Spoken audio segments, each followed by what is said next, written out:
이 본문을 가지고 믿음의 실천이란 제목으로 말씀을 강론하도록 하겠습니다. 믿음의 실천이라는 것은 믿음의 유효함과 믿음의 참됨을 나타내는 열매를 말합니다. 우리가 스스로 믿음이 있다라고 이야기하지만 그 믿음의 진정성이 순종함과 실천함으로 열매맺지 않는다라고 한다면 그 믿음이 어찌 참된 믿음이라 할 수 있겠냐라는 것입니다. 주님께서 우리에게 이런 말씀을 주셨습니다. 말세의 믿음을 보겠느냐? 말세의 믿음을 보겠느냐라는 것은 참된 믿음을 찾아볼 수 있냐라는 것. 어느 시대든 믿는 자들이 있었습니다. 어느 시대든 주여 주여 부르며 주를 따르는 자들이 있었습니다. 그러나 그들 앞에 주님께서 엄중히 말씀하십니다. 말세의 믿음을 보겠느냐. 주님께서 주신 참된 믿음은 분명한 믿음의 유효함과 믿음의 열매를 가시적으로 나타내는 것. 네, 제가 전번에 말씀드린 것처럼 그리스도인들을 가시적 성도라고 이야기하지 않습니까? 가시적 성도라는 것은 그 믿음이 입술의 고백과 신앙 고백에 머물러 있는 것이 아니라 가시적으로 뚜렷한 믿음이 나타난다는 것. 로마서 1장 5절을 보면 그로 말미암아 우리가 은혜와 사도의 직분을 받아 그의 이름을 위하여 모든 이방인 중에서 믿어 순종하게 하나니 라고 말씀합니다. 이것이 로마서 1장에 나와 있는 내용이에요. 참된 믿음이라고 한다면 분명히 하나님의 말씀 앞에 순종하게 된다는 것. 이것은 강제가 아닙니다. 저와 여러분을 억지로 끌어다 순종의 자리로, 실천의 자리로 끌어다 앉힌다라는 내용이 아니에요. 성령께서 마음과 양심 가운데 감동하시어 거듭난 자의 자유의지 가운데 하나님의 말씀과 계명으로 계속 감동하신다라는 겁니다. 우리에게는 자유의지가 있습니다. 말씀과 성령으로 거듭난 자들에게 있는 자유의지를 거듭난 의지라고 이야기해요. 그 거듭난 자유의지 가운데 성령께서 말씀으로 말미암아 계속 감동케 하시고 때로는 어떻게 해요? 우리에게 꾸짖기도 하셔요. 이게 성령의 역사하심입니다. 좀 이따 우리는 살펴보겠지만 제가 가장 많이 받는 질문 중에 하나가 목사님, 주의 뜻이 무엇입니까? 제가 주의 뜻을 안다면 이 주의 뜻에 순종하겠습니다라고 이야기를 해요. 보세요. 여러분, 주의 뜻은 가장 기본적으로 하나님의 말씀과 계명입니다. 계명입니다. 그러나 이것을 저와 여러분의 삶 가운데 적용하여서 거기에 실천하는 것이 중요한 문제예요. 그러나 하나님께서 주의 뜻, 주의 말씀과 계명을 어떻게 분별하고 적용하며 순종하게 하시는 줄 아십니까? 바로 성령의 감동하심에 있다는 거예요. 감동하심에. 어떤 일에 대해서, 어떤 사안에 대해서 성령께서 각자 주시는 은혜와 깨달음과 그리고 역사심이 다르다라는 겁니다. 같은 교리, 같은 말씀을 듣고서도 성령께서 그 공통된 가르침 아래 저와 여러분에게 주의 뜻을 분별하게 하고 적용케 하며 감동, 감화시킨다라는 거예요. 이 일을 누가 하십니까? 성령께서 하셔요. 믿음의 분량대로, 그 주어진 은사대로, 그의 상황에 따라, 그의 일터에 따라, 그의 현실에 따라 성령께서 각 개인의 심령 가운데 감동하신다는 것입니다. 그래서 거듭난 자에게 주시는 그 믿음은 굉장히 놀라운 것이고요. 성령의 역사는 위대한 거예요. 왜요? 믿음의 실천, 믿음의 순종을 보이게 하기 때문에. 우리가 주님의 이름으로 어떻게 순교할 수 있겠습니까? 제가 대학 시절에 가장 고민한 게 그거였어요. 우리가 죽음의 순간에서 우리가 순교의 자리에 서 있다라고 한다면 우리는 어떻게 죽을 수 있겠습니까? 라는 이런 질문 해본 적 있습니까? 제가 대학 시절에요. 한국 선교사들이 많이 순교했어요. 제가 중앙아시아 가기 몇 주 전에 그런 일이 발생했고요. 그리고 이라크에서 이런 일이 발생했고 아프가니스탄에서도 그 일이 발생했어요. 제 대학 시절에 일어난 일이에요. 네. 그런 일을 마주하면서 제가 그 자리에 있다라고 한다면 믿음을 부인하지 아니하고 제가 어떻게 순교할 수 있겠습니까? 바로 성령께서 거듭난 자의 마음과 심령을 감동하심으로 말미암아 주의 계명과 주의 말씀에 따라 순종하게 한다는 것. 이것은 어디에 속한 겁니까? 인간의 말과 지식에 속한 것이 아니라 신비에 속한 거예요. 제가 아무리 여러분에게 잔소리를 하고 성도들에게 잔소리를 하고 때로는 훈계하고 질책한다 하더라도요, 그 일이 이루어지지 않을 수가 있어요.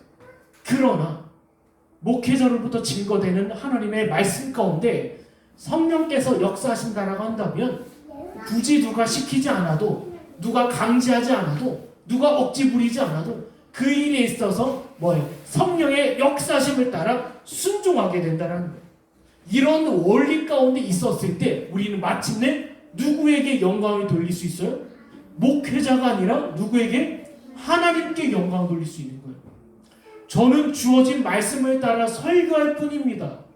그리고 그 설교에 따라 열매를 맺고 순종함을 보이고 실천함을 보이는 가운데 우리는 누구에게 영광을 돌려야 돼요? 야, 이 목사님 대단하다. 아닙니다. 오직 살아계신 하나님께 영광을 돌려야 돼요. 왜요? 삼위의 하나님이신 성령께서 그 심령들 가운데 믿어 순종하게 하는 일을 행하셨기 때문입니다. 그렇다면 오늘 본문을 통하여 믿음의 실천이 과연 무엇인지에 대해서 한번 생각해 보도록 하겠습니다. 먼저 본문 11절에서 12절까지인데요. 제가 읽겠습니다. 형제들아, 서로 비방하지 말라. 형제를 비방하는 자나 형제를 판단하는 자는 곧 율법을 비방하고 율법을 판단하는 것이라. 내가 만일 율법을 판단하면 율법의 준행자가 아니요 재판관이로다. 입법자와 재판관은 오직 한 분이시니 능히 구원하기도 하시며 멸하기도 하시느니라. 너는 누구이기에 이웃을 판단하느냐. 여기 본문을 보면 분명히 주님께서 말씀하십니다. 그리스도인에 있어서 비판과 정죄의 근거는 항상 하나님의 말씀과 계명에서 비롯되어야 한다는 거예요. 우리가 외적으로 보면 하나님께서 비방하지 말라 하셨네? 주님께서 비방하는 것을 금하셨네라고 우리는 오해할 수 있어요. 그러나 내용은 정확히 보면 그 내용이 아닙니다. 물론 우리는 그리스도의 공동체 안에서 비방하거나 비판하거나 정죄하는 일을 자제해야 돼요. 해서는 안 됩니다. 그 일은 세상에 속한 일이에요. 그런데 여기 본문에서 11절에 서로 비방하지 말라라는 것은요, 판단하지 말라라는 것은 서로 악의적인 마음을 가지고 행하지 말라라는 거예요. 서로 악의적인 마음이 어떻게 일어날 수 있습니까? 우리 야고보서 4장 1절입니다. 야고보서 4장 1절에 보면요, 너희 중에 싸움이 어디로부터 다툼이 어디로부터 나느냐? 너희 지체 중에서 싸우는 정욕으로부터 나는 것이 아니냐. 보세요. 그리스도 공동체 안에서, 신앙 공동체 안에서 비방과 비판이 일어납니다. 그 원인이 어디 있습니까? 정욕과 욕심이 있다라는 거예요. 정욕과 욕심에서 비롯된 것이 서로 악의적인 마음을 품고 다투고 비판하고 분열하게 한다라는 거예요. 너는 개바파냐? 나는 바울파다. 나는 아볼로다. 난 이도저도 아닌 예수파다. 서로 비방과 비판이 어디에서 비롯돼요? 인간의 욕심과 정욕에서 난다라는 거예요. 주님께서요, 정욕과 욕심을 분명히 분별하라고 이야기해요. 왜냐하면 정욕과 욕심은 항상 포장되어 있어요. 뱀이 아담과 하와를 유혹할 때 뱀의 형상으로 포장된 것처럼 처음에는 그럴듯하게 포장해요. 하나님의 뜻으로, 하나님의 계명으로, 하나님께서 원하시는 것으로 포장합니다. 이것이 주의 뜻입니다. 이것이 주의 말씀입니다. 요한복음 12장 3절을 보면 마리아가 순전한 나드 한 근을 그리스도의 발 앞에 붓습니다. 그리고 자기 머릿결로 닦아내요. 그 장면 아시죠? 그 장면을 보고 가룟 유다가 무슨 소리를 합니까? 이 순전한 나드 한 근이면 가난한 자를 얼마나 도울 수 있겠습니까? 라고 얘기해요. 오히려 마리아를 비방합니다. 왜요? 그는 돈꾀를 맡은 자로 기회가 된다고 하면 이 돈을 훔쳐갈 생각만 하는 거예요. 그러나 그가 돈을 훔쳐가려는 그 욕심을 숨기기 위해서 무엇을 가지고 나왔습니까? 이웃사랑이라는 하나님의 엄중한 계명을 들고 선 거예요. 정욕과 욕심은 그러합니다. 하나님의 그럴듯한 하나님의 말씀 앞에서 늘 그들의 정체를 숨겨요. 그래서요, 우리는 어떻게 이것을 분별할 수 있겠습니까? 계속 무엇을 쏟아내는지를 봐야 돼요. 보세요. 분명히요, 욕심과 정욕에서 비롯된 것은요, 다툼과 싸움과 악의적인 마음이 쏟아져 나올 수밖에 없어요. 누가복음 6장 45절입니다. 선한 사람은 마음에 쌓은 선에서 선을 내고 악한 자는 그 쌓은 악에서 악을 내나니 이는 마음에 가득한 것을 무엇으로? 입으로 말합니다. 공동체 안에서 아무리 그럴듯하게 포장을 하고 아무리 대단한 것이라고 이야기하면서 이것이야말로 하나님의 뜻입니다 했을 때 그 사람의 입에서 계속 무엇이 쏟아져 나오는지를 봐야 돼요. 보세요. 약속의 땅 가나안으로 들어가는 것은 누구의 뜻입니까? 하나님의 뜻이에요. 이것을 누가 추진했습니까? 네, 모세가 이끌었어요. 근데 사람들이 거기서 반대하고 분열이 일어나고 싸움이 일어납니다. 그때 모세가 하는 행동이 무엇입니까? 모세 입에서 비방이 나왔습니까? 비판이 나왔습니까? 다툼이 나왔습니까? 악의적인 말이 나왔습니까? 아닙니다. 본문에서는 출애굽기에서 뭐라고 되어 있습니까? 엎드렸다고 했어요. 누구 앞에? 그의 입을 닫고 하나님 앞에 엎드렸다라고 되어 있어요. 만약에 그의 욕심에서 비롯된 일이라고 한다면 계속해서 싸움과 악의적인 말이 쏟아져 나왔을 거예요. 본문 11절을 보면 형제를 비방하고 비판하는 자들은 뭐라고 되어 있습니까? 율법을 비방하고 율법을 판단한다라고 얘기해요. 네, 보세요. 주님께서는요, 교회와 영적 공동체 가운데 공동체의 경건과 영적 유익을 위해서 부여한 정당한 책망과 훈계를 막으시는 것이 아닙니다. 비방하지 말라라고 했다 해서 교회 안에서 권징이 시행되는 것을 금하셨다라는 말이 아니에요. 여기 형제를 비방하는 자는 율법을 비방하고 판단한다라는 것은 너희가 형제를 비방하고 정죄하고 훈계하고 권면하고 권징을 시행하기 위해서는 반드시 하나님의 율법과 계명에서 비롯되어야 된다는 거예요. 너희의 정욕과 욕심과 다툼, 악의적인 말에서 사람을 비방하고 정죄하고 책망하는 것이 아니라 교회 안에서 합당하고 바른 정죄, 훈계, 그리고 하나님의 권징이 시행되기 위해서는 반드시 하나님의 계명과 율법에 따라 이행해야 된다는 거예요. 하나님께서 교회 가운데 권징을 시행하게 하신 이유가 뭔지 아십니까? 교회 안의 거룩성을 위해서요. 어떤 지체가 음란하고 도덕적이고 윤리적인 죄를 계속 범하고 있어요. 그것을 눈뜨고 보고 있는 교회는 오히려 교회의 거룩성을 손해하고 훼손시키고 하나님의 이름을 망령되게 일으키며 하나님의 영광을 짓밟는 행위라는 거예요. 그 사람의 죄를 밝히 드러내서 교회 안에서 바른 권징과 훈계와 책망과 때로는 비방과 그리고 정죄가 시행되어야 된다는 거예요. 무엇을 근거로? 하나님의 계명과 하나님 율법을 근거로. 여러분, 권징이 시행됐을 때요, 위선자들의 태도가 뭔지 아십니까? 너만 깨끗하냐라는 거예요. 너만 깨끗하냐, 너만 잘났냐, 이런 식으로 나와요. 누가 잘났고 누가 그르고 이걸 이야기하자는 것이 아니라 우리가 마음에 있는 죄악성이 분명하게 드러나고 하나님 앞에서 회개하지 아니하고 누이치지 아니한 자에게 있어서 하나님께서 분명히 이 권징이란 이름으로 분명히 교회를 거룩하게 하고 경건하기 위한 수단으로 주신 거예요. 누가 더 경건하고 누가 더 거룩하고 누가 죄인이고 누가 깨끗한 자라 이걸 판단하는 것이 아니라 교회 안에 하나님의 계명과 하나님의 말씀에 벗어난 자에 대해서 분명히 누구의 이름으로? 주의 이름으로 주의 말씀과 계명에 따라 이행해야 된다는 거예요. 근데 만약에 너희가 하나님의 말씀과 계명에 따라 권징이 시행되지 않는다라고 한다면 그것은 뭐예요? 죄라는 거예요.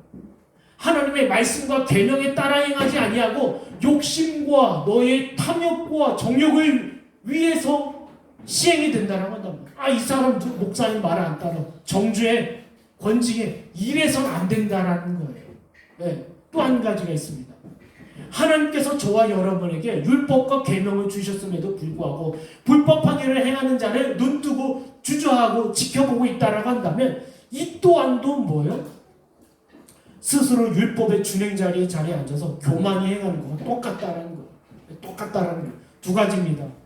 말씀을 따라 권쟁하지 아니하는 것도 죄악이며, 그리고 욕심을 따라 행하는 것 또한 죄악이라는 거예요. 중요한 것은 무엇입니까? 본문 12절에 우리 하나님께서, 12절에 보세요. 우리 하나님께서 입법자와 재판관이 되신다라는 거예요. 오직 하나님께서요. 예.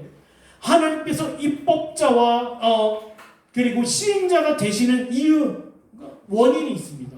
왜 그러십니까? 교회의 거룩을 위해서요. 교회의 거룩성을 위해서, 경건성을 위해서요. 하나님의 구원 백성의 진정한 표지가 무엇입니까? 거룩 아닙니까? 이 거룩을 위해서 하나님께서는요, 율법과 계명을 저와 여러분에게 주셨고, 그에 따라 교회의 거룩과 경건을 위하여 합당한 권징을 시행을 하셨어요. 세상의 법은 사람을 멸하거나 사람을 구원할 수가 없습니다. 하지만 하나님의 계명과 하나님의 율법은 영혼을 심판하기도 하고 멸하기도 하고 영혼을 능히 구원할 수 있어요. 하나님의 말씀에 따라 권징이 시행되었을 때 이 영혼이 주의 법 앞에 깨달아 돌이켜 회개하는 역사를 통하여 그 영혼을 구원할 수 있다는 거예요. 그리고 하나님의 말씀의 엄중함이 선포됨으로 말미암아 죄악된 자들에게 임할 하나님의 엄중한 심판을 선고하는 위치이기도 해요.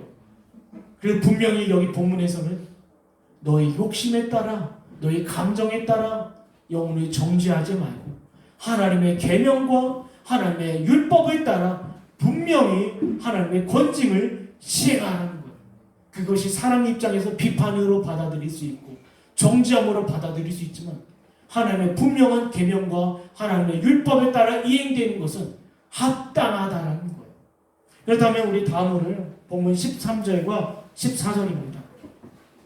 들으라, 너희 중에 말하기를 오늘이나 내일이나 우리가 어떤 도시에 가서 거기서 1년을 머물며 장사하여 이익을 보리라 하는 자들아, 내 일을 너희가 알지 못하는도다. 너희 생명이 무엇이냐? 너희는 잠깐 보이다가 없어지는 안개니라.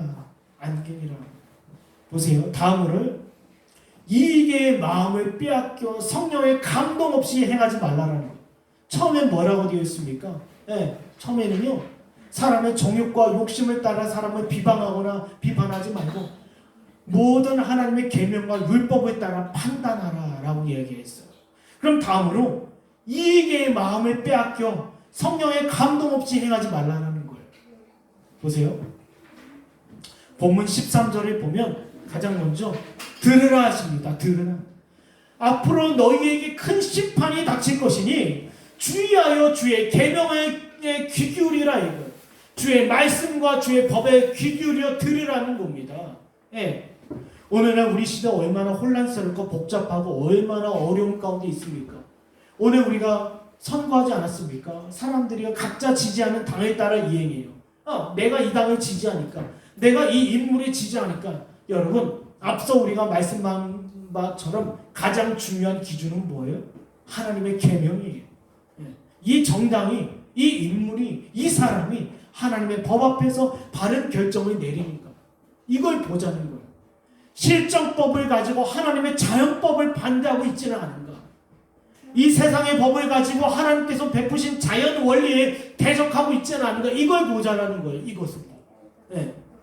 그리고 무엇보다도 이 다음으로요, 인간의 이익이 아니라 성령의 감동에 따라 행하라는 것입니다. 여러분, 우리 마음 가운데 늘 일어나는 것이 있습니다. 욕심입니다. 욕심이에요. 욕심을 따라 행하게 된다면 사람을 따르게 되고, 욕심을 따라 행하게 되면 상황을 따르게 된다는 것입니다. 사랑 여러분, 우리는 성령의 감동하심을 따라 행해야 돼요. 본문 13절에 보면 어떤 사람이 등장합니다. 오늘이나 내일이나 우리가 어떤 도시에 가서 거기서 1년 머물며 장사하며 이익을 보리라라고 이야기해요. 여기서 이 사람들이요, 서로 의논하면서 우리가 가자, Let us go 이게 아니에요. We will go예요. 우린 갈 것이다. 이미 결정했어요.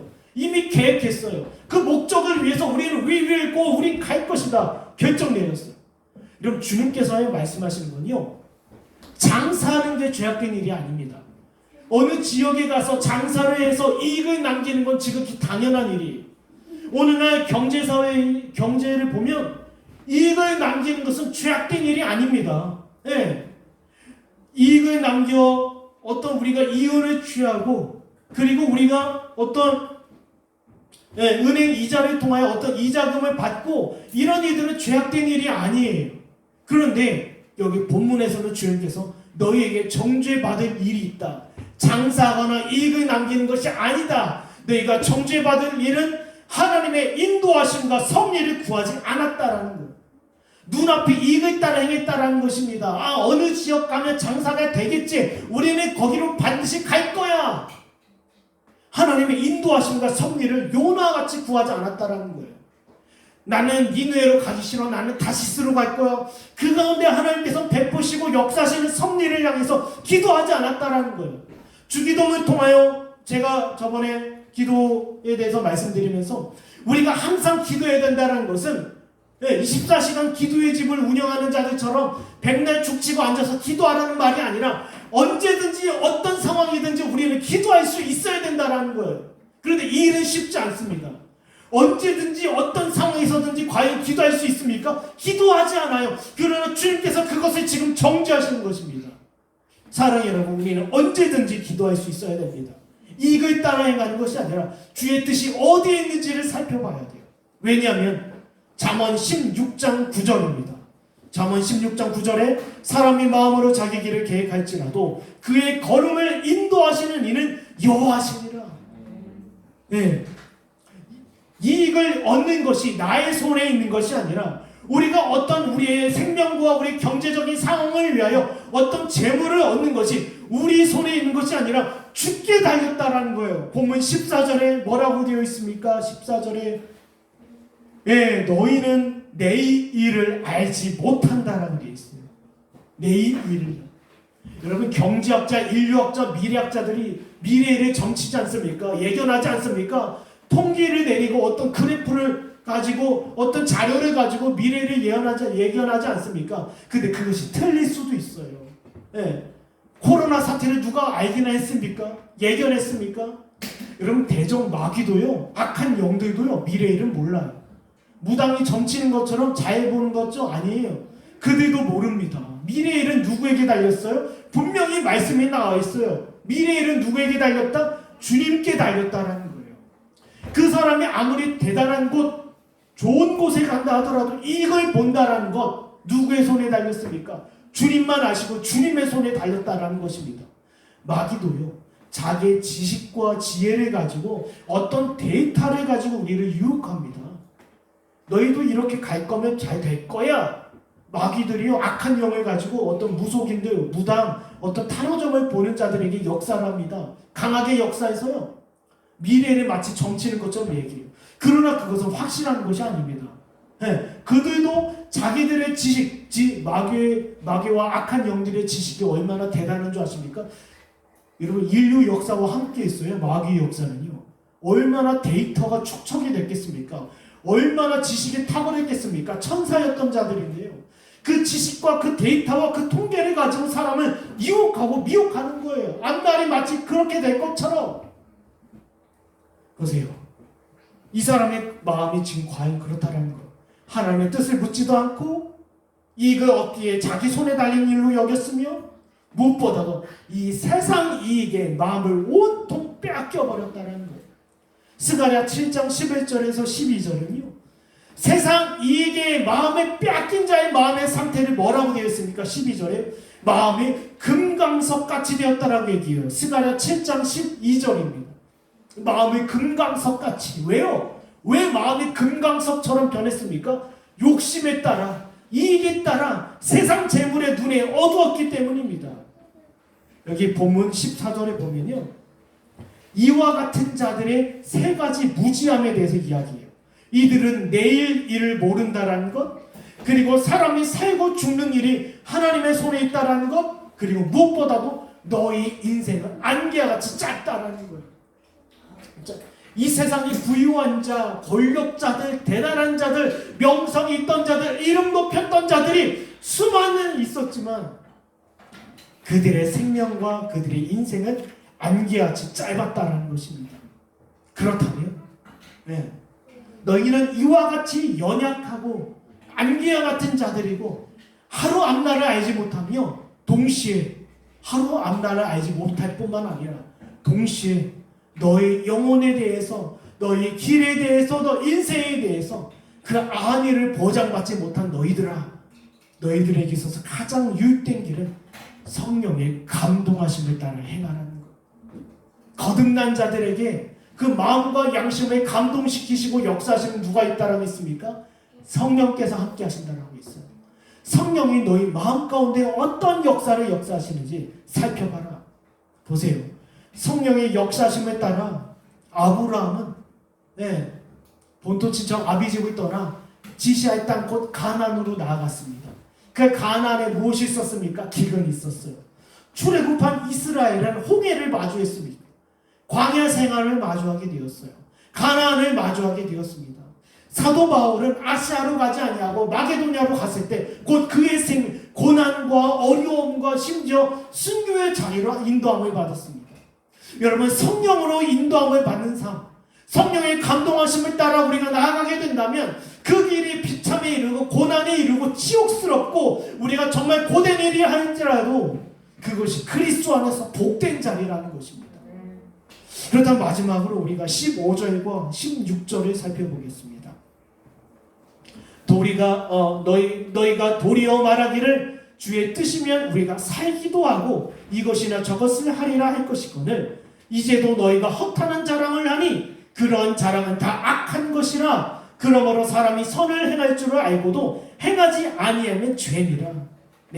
마지막으로는 허탄한 자랑보다 주의 뜻대로 행한 일을 자랑해야 된다는 거예요. 우리가 자랑할 것은 참으로 많이 있습니다. 그러나 우리가 결국 그리스도인으로서 거듭난 신자로서 그의 입술에서 무엇을 담아야 되는지를 이야기하고 있는 거예요. 사람들은 허탄한 자랑을 늘어놓고자 합니다. 그 허탄한 자랑은 무엇입니까? 자기 의로움과 자기 의를 가지고 자기의 어떤 행위를 통하여 결국 자기가 영광받는 것, 그것을 허탄한 자랑이라고 합니다. 허탄한 자랑에 있어서요, 우리가 수많은 자랑거리가 있지 않습니까? 결국 그 자랑의 끝은 누구예요? 나의 영광이에요. 나의 영광이에요. 나의 영광이에요. 제가 목사님들 모임에 가면 가끔 목사님들부터 칭찬을 받습니다. 근데 칭찬을 받을 때마다 분명히 점검해야 될 것은 이것은 선한 의도로 시작됐지만 악한 의도로 열매맺을 수 있다는 거. 어느 집사님, 어느 목사님, 어느 교회 선한 의도로 칭찬을 받을 수 있지만 악한 결과를 맺을 수 있다는 거. 악한 결과는 무엇입니까? 자기가 영광을 받는 거예요. 그것은 허탄한 자랑이라고 합니다. 세상의 모든 허탄한 자랑은 끝에 자기의 영광이에요. 그래서 우리는 어때야 합니까? 주의 뜻대로 행한 일에 대해서 자랑해야 돼요. 보세요. 15절을 보면 너희가 도리어 말하기를 주의 뜻이면 우리가 살기도 한다라고 되어 있어요. 이것은 지난주 말씀과 함께 연결시켜 보면 좋을 것 같아요. 사람의 살고 죽는 것이 누구에게 손에 달렸습니까? 주의 손에 달려 있어요. 주의 손에 달려 있는 자들은요, 합력하여 선을 이루시는 하나님의 뜻 가운데 있는 자들이, 우리의 사랑하는 자들, 우리의 가족, 가장 가까운 자들의 죽음조차도 우리는 뭐예요? 하나님의 뜻 앞에 우리는 굴복되어야 된다라는 거예요. 하나님의 선하신, 합력하여 선을 이루시는 하나님의 선하시고 신실한 뜻이 있습니다. 그건 우리의 힘이 아닙니다. 여러분, 존 플라벨 목사님이 쓰신 참된 성도의 마음이라는 책이 있습니다. 존 플라벨 목사님이 청교도인데요. 그 목사님이 자녀를 잃었어요. 여러분, 자녀를 잃었다는 것은 전부를 잃었다는 것과 똑같습니다. 그 가운데 참된 성도의 마음이라는 책을 쓰면서 거기에 자기의 마음을 담았어요. 분명히 어렵다라는 것입니다. 그러나 그 어려운 상황 가운데, 죽음이라는 가장 큰 어려운 가운데서 과연 나의 믿음이 성령의 능력으로 나에게 무슨 감동을 주는지를 살펴보았다라는 거예요. 우리에게 나타나는 상황 가운데서 성령께서 과연 우리에게 어떤 말씀과 어떤 감동을 주시니까, 네, 우리 이생의 자랑과 육신의 자랑과 정욕의 자랑보다도 더 소중한 것은 주의 뜻대로 행한 일 가운데 그 일이 결국 우리의 고백과 우리의 자랑이 되어야 된다는 거예요. 하박국 선지자가 얘기합니다. 그리 아니하실지라도. 한번 찾아볼까요? 우리 하박국서입니다.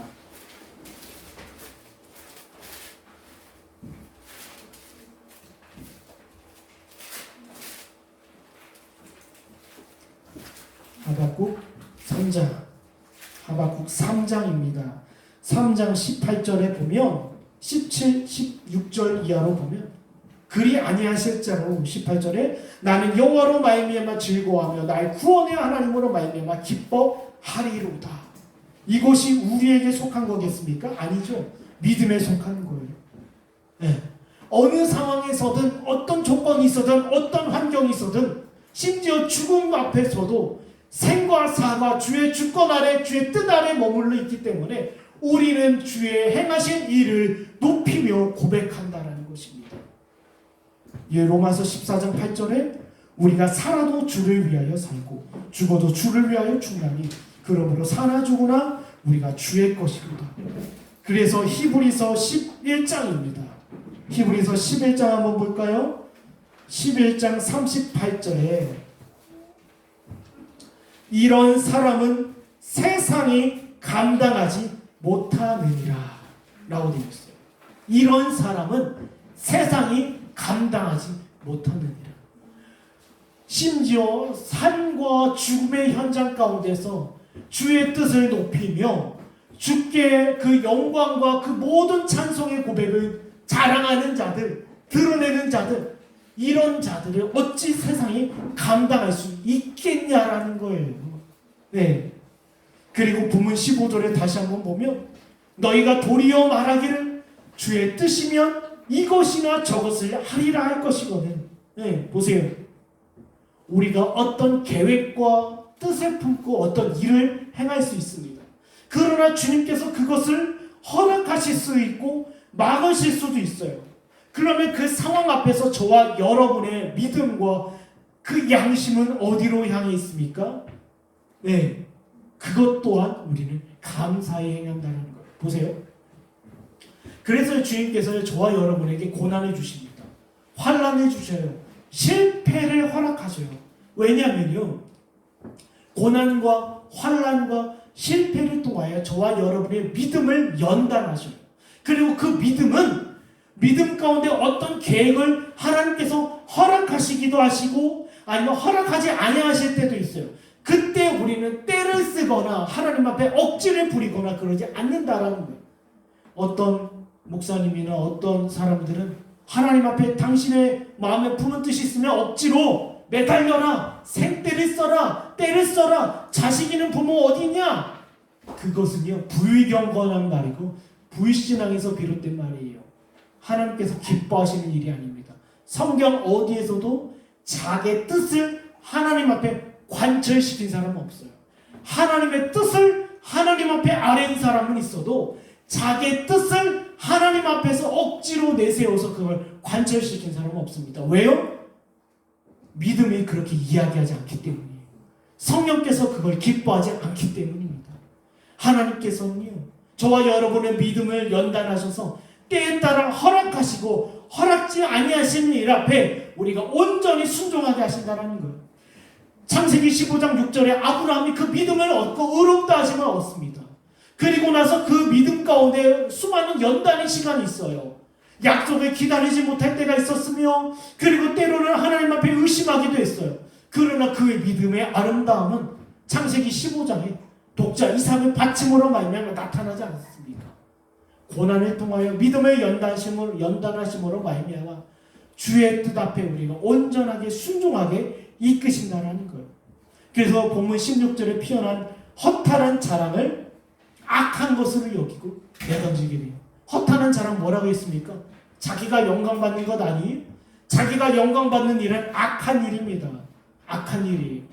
그러나 주께서 영광 받으시는 일은 뭐예요? 주의 뜻대로 행하는 일이에요. 그것이 우리에게 손해가 된다 하더라도요. 네, 주의 보세요. 스데반 집사 어땠습니까? 네, 그 자리 가운데서 주의 뜻대로 하나님의 말씀과 계명을 증거하는 일이 하나님 아버지의 뜻이었어요. 그 결과 순교당했어요. 보세요. 여러분, 주의 뜻대로 우리가 그 길을 걸어가며 행할 때 우리에게 손해가 되고 우리가 피해가 되고 우리가 어려움을 겪을 수 있어요. 그렇다라도 하더라도 믿음이 있는 자들은 그거에 뭐예요? 신실하게 주의 절대 주권 앞에 순종하고 그 입술의 모든 자랑을 주의 주권 안에 둔다는 거예요. 내가 외적으로 망하였어도, 내가 외적으로 실패하였어도 이것이 나에게 허락하신 주의 뜻입니다. 제가 아는 목사님 한 분 계셔요. 그분이요, 어떤 사업을 하다가 크게 망했어요. 근데 너무 망해서 경제적으로 굉장히 어려운 상황 가운데 있어요. 근데 그 입술의 뜻이 무엇입니까? 목사는 목회를 해야지 무슨 사업이냐? 이것은 하나님의 뜻이다.